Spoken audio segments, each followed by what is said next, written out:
I'm feeling bloody good today. I tell you what, we had the soup last night, we had the smoothie for breakfast, first time I've eaten in 4 days. Feeling charged, getting my mojo back.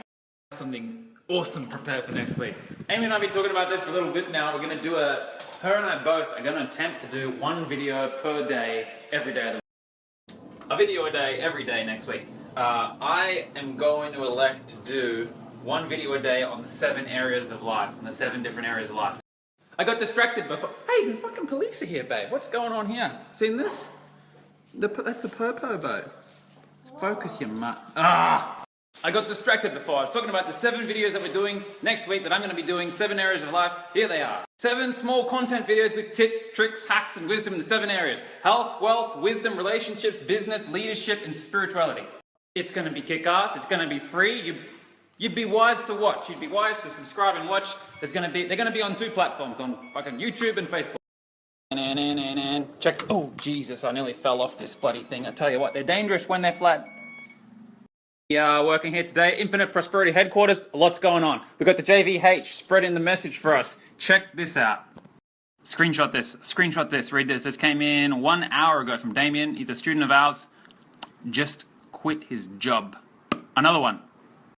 Way, whenever I post or share a screenshot from a student, I always blur I try to at least do the surname, but I try to blur the names for privacy. Everyone reaches out to me. People reach out and they say, hey, can I get in touch with a student of yours? Can you give me their phone number and address so we can catch up? That's fucking crazy. No, there's privacy. We can't just give people shit out. Unfortunately, there's some weirdos online. But if you're in the student community, you can talk to other students. It's peer-to-peer. You can arrange the meetups and do everything and talk to each other there. Damien, congratulations, dude. Epic, epic, epic. Awesome. Love it.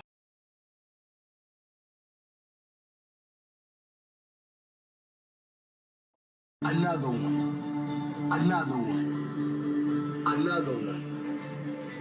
Another one. Snappy, take a look at this afternoon.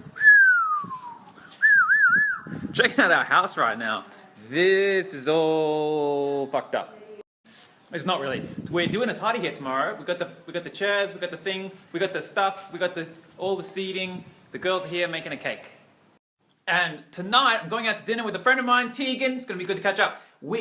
I'm going out to dinner, but now I'm going to take a question of the day real quick. Question of the day number 6. We're up to number 6? I think we're up to number 6. Number 6. Question of the day number 6.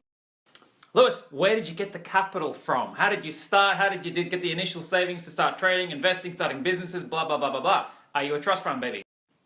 First thing, I'm not a trust fund baby. My dad, however, quit his job. He retired from the rat race somewhere in the order of 10 years before I was born. Dad's a bit of an old dog. I think he was like 42. Correct me, Dad, if you're watching this. I know you're watching these. He was like 42 when I was born. So when I was born, no, I didn't get cash. I didn't have a trust fund, or when I turned 18, I didn't get have a big windfall or anything like that. But I got a lot of attention. I got a lot of experience.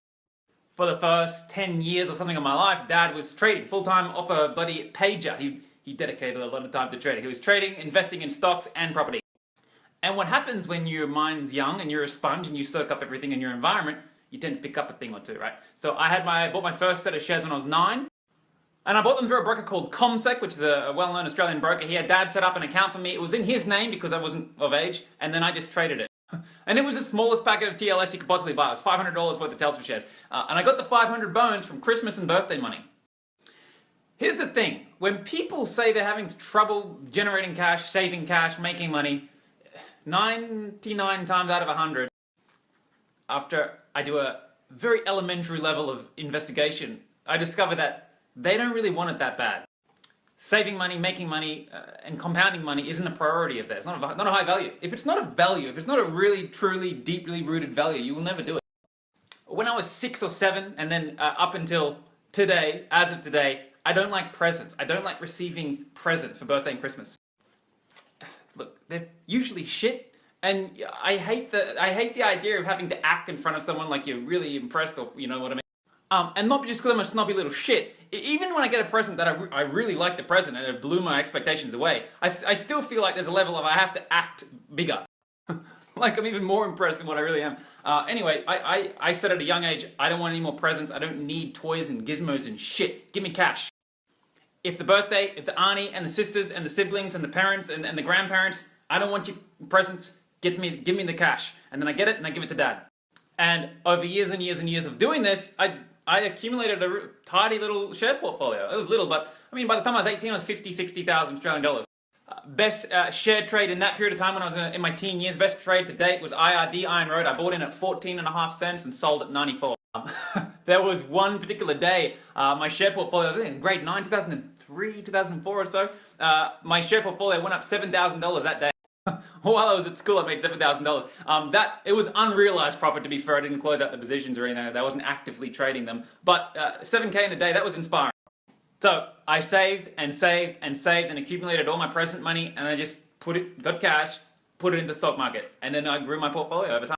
But it comes from really having a value on financial wealth. If you really value it, if you really want it, you'll find a way. It's not that hard. Presents are a big one. Be conscious of this. I see so many families, really struggling financially families, just spending ridiculous, obscene amounts of money on their kids' presents and their brothers and sisters and mums and all these presents. And cards. Oh, cards. I hate cards. I hate getting cards. You get the $6 or $7 or $8 card. And look, if that's your thing, if you love it, if you love getting presents and the receiver loves receiving presents, definitely do it. But don't complain about being poor if you're going to go and spend all this ridiculous money on this ridiculous shit.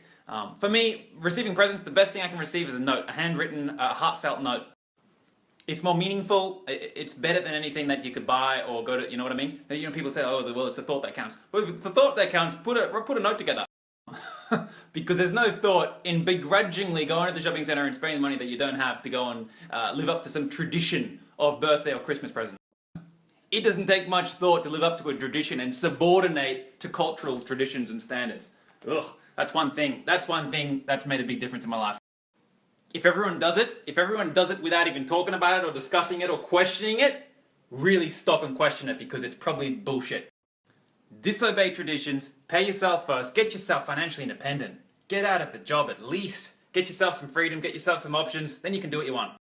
Just spend a good solid 5, 10, 15 years max doing things that all the other Muppets won't, and you'll spend the rest of your life doing everything that they can't.